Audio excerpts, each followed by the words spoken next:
This man just returned from service. At home, he finds his wife with another man. No explanation. She hands him divorce papers. He doesn't fight. He smiles and leaves. Are you all right? Yeah. The story goes back a few days. His name is Paul. On a train, he meets a girl. She drops her luggage. He helps. The train jolts. They collide. In the chaos, she takes his ticket by mistake, then vomits from motion sickness. Paul doesn't mind. He cleans his uniform. When he returns, she's asleep. He rests too. But when he wakes, she's gone. Without a ticket, he's forced off the train. Still far from his destination, he takes a bus. Passengers complain about his smell. Then, he spots the same girl. Her name is Mia. She blushes, apologizes. Paul smiles. Apology accepted. She had his ticket. That's why he got off early. Now fate brings them back together. They chat. Two punks board the bus. Plenty of seats, but they sit next to Mia. They harass her. Paul steps in. Stop, fellas. The punks attack.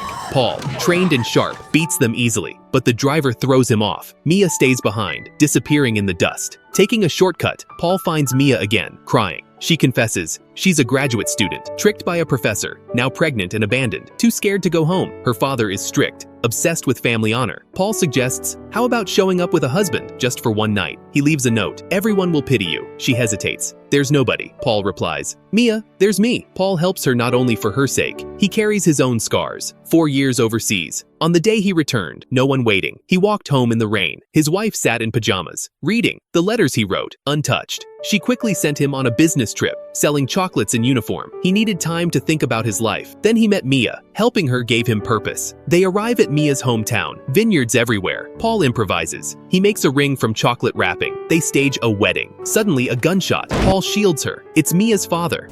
Who's this?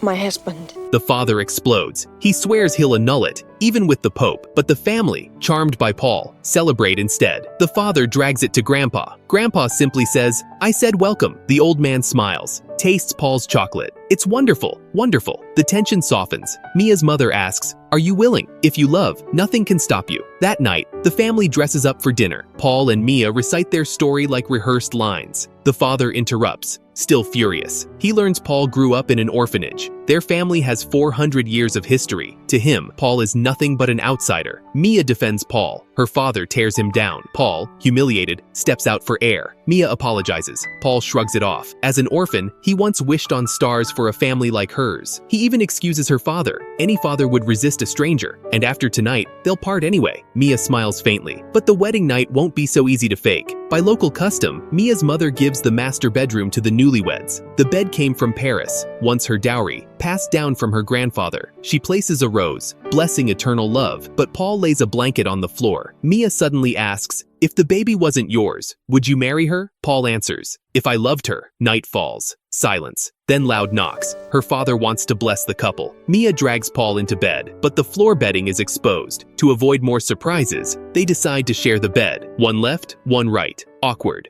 Paul wakes from nightmares. Mia, though scared, comforts him. Then bells ring. Frost is coming. The grapes are in danger. The family rushes out. They light fires, wave fans, fight the cold with old methods. Amid the chaos, feelings stir. Her father watches silently. At dawn, Paul prepares to leave before others wake. Though it was an act, both feel reluctant. But Grandpa blocks him, takes his bag, hands him chocolate. The wrapper looks like my granddaughter's ring. Grandpa leads him to the hilltop vineyard, the ancestral vines, the root of all good grapes. You were an orphan, no longer. Grandpa accepts him. Paul admits he can't stay. Grandpa mocks him. Just as her father said, a sly foreigner. He adds, Mia will suffer gossip her whole life, then softens. At least stay for the harvest festival. Paul yields, stays one more day. When he opens his chocolate box, it's empty. Grandpa's trick, no reason to leave. Back home, Mia lights up seeing him return. Her brother takes leave to join. The family works together in joy. Paul fumbles with grapes. He drops many. Mia's father picks them up, blows off dust, puts them back, mocking. Under Mia's guidance, Paul improves fast. The two compete, racing like kids. The family chuckles. Father wins by a margin, but leaves 2 grapes. Paul copies him, blows off dust, puts them back. Wine is poured. Grandpa grins. Boy, I believe in you. Then the harvest ritual. Married women stomp grapes barefoot, singing and dancing. Paul is lifted into the barrel, the best blessing for newlyweds. He and Mia laugh, like true husband and wife, but Paul stops. He confesses his love and his helplessness. To protect Mia, he leaves the room. At sunrise, Paul is still on the sofa. Her brother and father argue over modernizing the vineyard. Paul comments. The father snaps. He knows the truth. Paul slept on the floor, then the sofa. Mia's luggage untouched, like she never planned to return to school. Suspicious, the father presses. Mia senses danger, walks away. Paul argues back. Finally, he decides to leave, but Grandma has already washed his uniform. Then Mia clutches her stomach in pain. Paul tries to help her. She urges him to go. Better now than later. She hides her pain and runs. Paul chases to the barn, runs into her father. The man still rejects him. Paul no longer backs down. You're so harsh, you made Mia too afraid to come home. You don't know my daughter at all, the father says.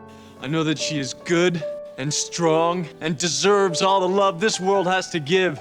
The father defends himself. I work the vineyard all year, every day for my family. Paul says, then you should let them know. Paul's words leave the father speechless. Love without communication. That's the root of many families' pain. Paul packs his damp uniform. He thinks he met Mia at the wrong time, wrong place. Even with feelings, he must leave. Grandpa stops him again. Stay for the harvest festival tomorrow. That night, after rounds of wine, Grandpa gets him drunk. He teaches him an old song, drags him under Mia's window. Legend says, if she lights a lamp, she accepts. Paul sings. The song floats across the vineyard. Even her father sighs. Maybe he was wrong, but Mia's window stays dark. Cold wind sobers Paul. It was only a dream. As he turns away, the light flicks on, but Paul walks off. Next day at the festival, someone asks, what do we toast to? Paul is stunned. His song not only moved Mia, it melted her father's heart. In front of the town, he declares a grand wedding. He calls Paul a hero. Paul wants to confess, but Mia stops him. His presence already healed her, but his own wounds remain. He gives her his medal, then leaves, hitching a ride at sunset. On the road, Paul dreams of war. He also dreams of Mia and a child. It calms him. As an orphan, all he ever wanted was a home. He cannot fail them. Back home, nothing has changed. His wife still pretends to read. Her lover hides behind the curtain. The divorce papers wait. Paul feels free, almost happy. He rushes back to the vineyard, uniform sharp, divorce in hand. He asks Mia's father for her hand, but his sudden departure still enrages the man. He hurls a lantern. Flames spread fast. The dry vines ignite. The fire devours the estate. Paul fights the blaze. He saves Mia's brother, but the vineyard turns to ash. At dawn, nothing green remains. The family survives. The father finally breaks. I was afraid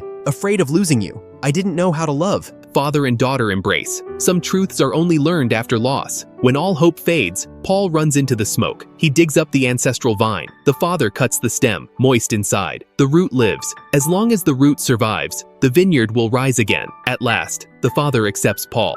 Some call Paul a fool, a cuckold, but they don't see. An orphan whose only dream was a family. His wife used him, cheated him. Leaving her was freedom. Through his own strength and honor, he earned Mia's family's trust. This ending is no shame. And Mia, she is not only herself, she stands for everyone who has stumbled, those who hesitate, who fall after mistakes. If mistakes can never be redeemed, we'd all live as cowards. Only courage moves us forward. The song of humanity is the song of courage. Paul and Mia save each other, complete each other, and may you too find the courage to move forward without looking back.